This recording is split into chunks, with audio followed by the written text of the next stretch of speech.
31st night కి farm house book చేసుకుని friends తో ఎంజాయ్ చేయాలనుకుంటున్నారా? అయితే వెంటనే డోసే యాప్ ని డౌన్లోడ్ చేసుకుని బుక్ చేసుకోండి.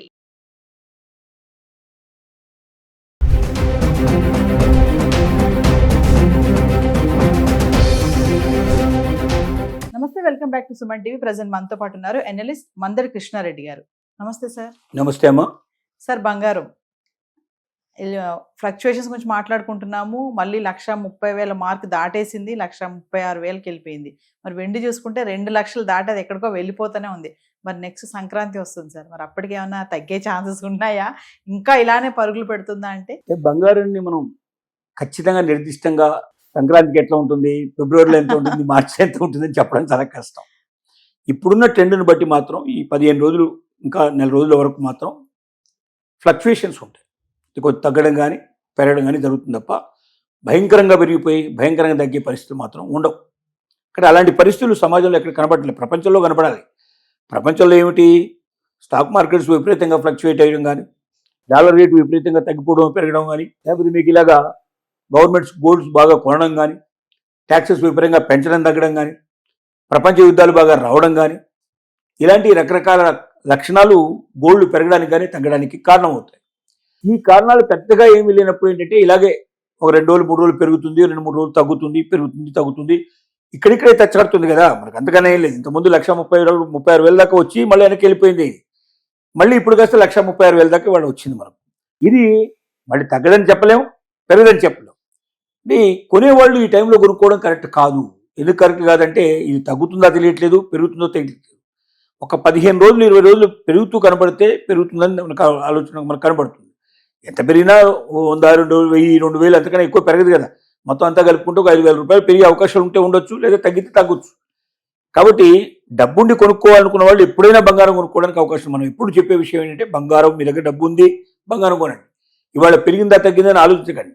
మీరు లాంగ్ టైంలో చూసుకోదలుచుకుంటే, ఒక సంవత్సరం దగ్గర చూసుకుంటే, ఒక సంవత్సరం డెఫినెట్గా పెరిగే అవకాశాలు 100% ఉన్నాయని మనం చెప్పొచ్చు. ఎప్పుడో ఒకసారి తప్ప జనరల్గా పెరుగుతూనే ఉంటుంది. అది ఎప్పుడు ఒక 2 ఏళ్లకు 3 ఏళ్లకు 5 ఏళ్లకు ఒకసారి ఎప్పుడు తగ్గినట్టుగా మనకు కనబడే అవకాశాలు ఉండొచ్చు, కానీ 99% తగ్గడానికి అవకాశాలు లేవు మనకు.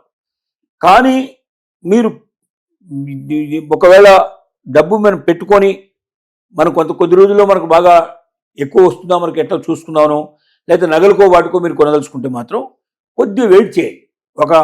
ఇట్లా ఫ్లక్చుయేషన్స్ ఉన్నప్పుడు, పెరుగుతూ తగ్గుతున్నప్పుడు కొంటే బాగా తగ్గిన కనపడచ్చు, లాగా పెరిగిన కనపడచ్చు. పెరిగితే మీరు సంతోషపడతారు, తగ్గితే మీరు బాధపడతారు. కాబట్టి వీటిని చెక్ చేసుకొని ముందుకు వెళ్ళడం చాలా అవసరం. ఇక వెండి సంగతి చూసుకుంటే మనం మొదటి నుంచి చెప్తున్నాం, అందరికన్నా ముందే చెప్పాం, వెండి పరుగులు పెడుతుంది. ఎలాంటి పరుగు అంటే బంగారానికి దొరకకుండా ముందుకెళ్ళిపోతుంది.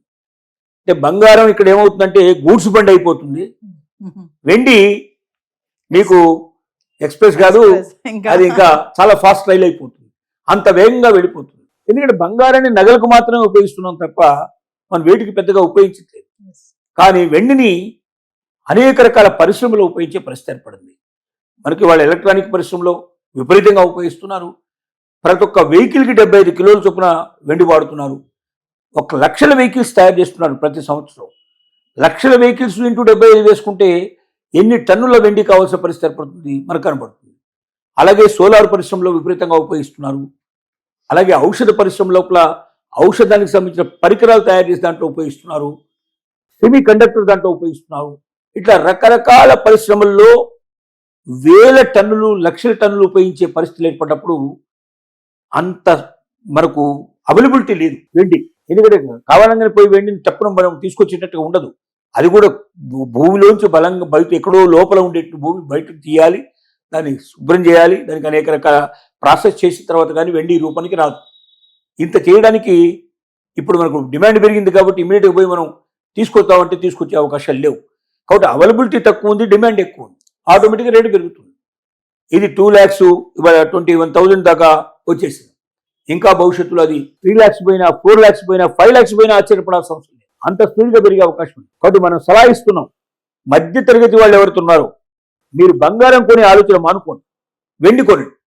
వెండి కొనడం వల్ల మీరు ఎంతైతే ఆదాయాన్ని పొందలుచుకున్నారో, నాకు బాగా బంగారం కొంటే లాభాలు వస్తే బాగుండు అనుకున్నట్టుగా వెండిని కూడా మీరు పెట్టుకున్నట్టయితే, వెండిని కూడా మీరు బ్యాంకులో పెట్టుకొని తాకట్టు పెట్టుకునే అవకాశాలు ఉన్నాయి ఇప్పుడు. అలాగే మీరు non banking finance company, Muthoot finance company లాంటివి, ఇలాంటి వాటిలో కూడా మీరు దీన్ని పెట్టుకొని డబ్బు తెచ్చుకోవచ్చు మీ అవసరమైనప్పుడు. అలాగే మీరు రేపు బాగా పెరిగిన తర్వాత అమ్ముకుంటే కూడా మీకు వస్తుంది. కాకపోతే ఆభరణాల రూపంలో వెండిని పెట్టుకోకండి, మీరు చాలా నష్టపోతారు. మీరు స్వచ్ఛమైన వెండి రూపంలో పెట్టుకోండి. కడ్డీ రూపంలో కానీ, బిస్కెట్ల రూపంలో కానీ, కాయిన్స్ రూపంలో కానీ పెట్టుకుంటే మీకు డబ్బు విపరీతంగా పెరిగిపోతుంది. బహుశా ఏ మ్యూచువల్ ఫండ్లో పెట్టినా రానంత డబ్బు, ఏ స్టాక్ మార్కెట్లో పెట్టినా రానంత డబ్బు ఖచ్చితంగా మీకు వెండిలో వస్తుంది. ఇంకా భవిష్యత్తులో బాగా పెరిగేది కానీ తగ్గదు. కాబట్టి వెండి మీద పెట్టుబడి పెట్టుకోండి, మీ జీవితాల లోపల ఆనందాన్ని తెచ్చుకోండి.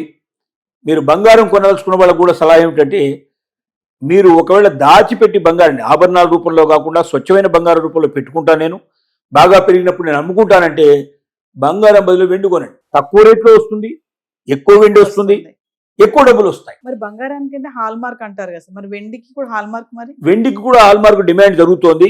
వెండి హాల్ మార్క్ కూడా రాబోతుంది. కానీ వెండి స్వచ్ఛత కనుక్కోవడానికి రకాల మార్గాలు ఉన్నాయి. స్వచ్ఛతకు సంబంధించినటువంటిది దాని పరికరాలు దానికి ఉన్నాయి.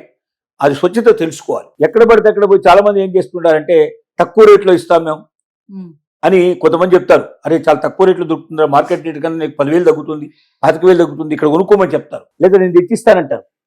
అలాంటివి మాత్రం మీరు ఎప్పుడు వెళ్ళకండి. మీరు BISని కాంటాక్ట్ చేయండి. బ్యూరో ఆఫ్ ఇండియన్ స్టాండర్డ్ అంటారు. మీరు ISI మార్క్ ఏదైతే చేస్తుందో బ్యూరో ఆఫ్ ఇండియన్ స్టాండర్డ్, ఆన్లైన్లో కొడితే BIS దొరుకుతుంది. హాల్ మార్క్ సంబంధించిన కొట్టినా మీకు దొరుకుతుంది ఆన్లైన్లో. వెండి ఏ రకంగా మేము చెక్ చేసుకోవాలి, మేము దీని ఒక నాణ్యత మేము ఎట్లా పరీక్ష చేసుకోవాలి, ఇది స్వచ్ఛమైందా కాదా ఎలా తెలుసుకోవాలని అడిగితే వాళ్ళు మీకు ఎక్కడెక్కడ దాని స్టేషన్స్ ఉన్నాయో మీకు ఇన్ఫర్మేషన్ ఇస్తారు. అక్కడికి వెళ్ళి మీకు దగ్గరలో ఉండేది ఏదో చూసుకొని మీరు వెళ్ళి దాని నాణ్యత పరీక్ష చేసుకొని అప్పుడు మీరు తీసుకుంటే మీరు ఎప్పటికీ నష్టపోరు.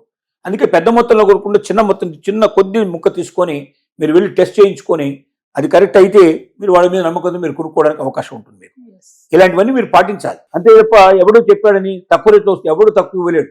మార్కెట్ కన్నా 10,000, 15,000, 20,000 ఎట్లా తక్కువ వెళ్తాడు అంటే ఏదో మోసం ఉంది దాంట్లో, ఏదో దొంగది ఉంది వ్యవహారం, ఒరిజినల్ కాదని.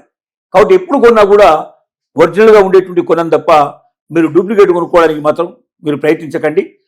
ఆభరణాల రూపంలో అసలు కొనే ప్రయత్నం చేయకండి. ఏది దాచుకోదలుచుకుంటే భవిష్యత్తులో దాచుకోవాలి, పెరగాలి, డబ్బు రావాలనుకున్న మాత్రం స్వచ్ఛమైన వెండి రూపంలో కానీ స్వచ్ఛమైన బంగారు రూపంలో కొనుక్కోవడం తప్ప మీకు మార్గం లేదు. ఇంత ఇలా పరుగు పెడుతుంది కదా సార్, వెండి 2,21,000 వచ్చేసింది, సడన్ గా పడిపోయే ఛాన్స్ లేవని అంటారా? 99.9999% లేదు, అవకాశం లేదు. ఎందుకంటే ఇప్పుడు వాహనాలకి దాని తప్ప ఇంకో ఆల్టర్నేటివ్ రావాలి. అంటే వెండి బదులుగా ఇంకొక ఆల్టర్నేటివ్ పుడితే తప్ప వాహనాలు మానేవి. మరి ఇప్పుడు దాకా అయితే ఆల్టర్నేటివ్ లేదు. ఆల్టర్నేటివ్ ఉంటే ఇంత కాస్ట్లీ కానీ దానికి ఎందుకు వెళ్తారు వాళ్ళు? ఐరన్ తోటో స్టీల్ తోటో తయారు చేస్తే దీంట్లో చాలా తక్కువ రూపాయి వస్తుంది కదా, దీంట్లో ఒకటి 10%, 5% వాళ్ళకి వచ్చేస్తుంది. అట్లాంటిది మరి ఇంత దాకా పోతున్నారంటే మరొక మార్గం లేకనే వెళ్తున్నారు. అంటే ఇది తొందరగా కరిగిపోదనో, లేకపోతే దీనివల్ల దీనికి మరి ఆ పట్టు చాలా ఉంటుందనో, లేక ఇది మంచి పర్ఫార్మెన్స్ ఇస్తుందనో, ఏదో ఒక రకమైన కారణాలు ఉండటం వల్ల వెళ్తున్నారు దానికి. కాబట్టి దీనికి ఆల్టర్నేటివ్ దొరకాలి. ఆల్టర్నేటివ్ దొరికినప్పుడు వాళ్ళు ఒకవేళ మాకు అక్కర్లేదు ఇది మేము చేయమన్నప్పుడు తనలో కొద్ది వాళ్ళు కొనని పరిస్థితి ఏర్పడ్డప్పుడు తగ్గడానికి పాసిబిలిటీస్ ఉండొచ్చు. కానీ దగ్గరలో మాత్రం అలాంటి అవకాశాలు ఏం కనబడలేదు. Thank you.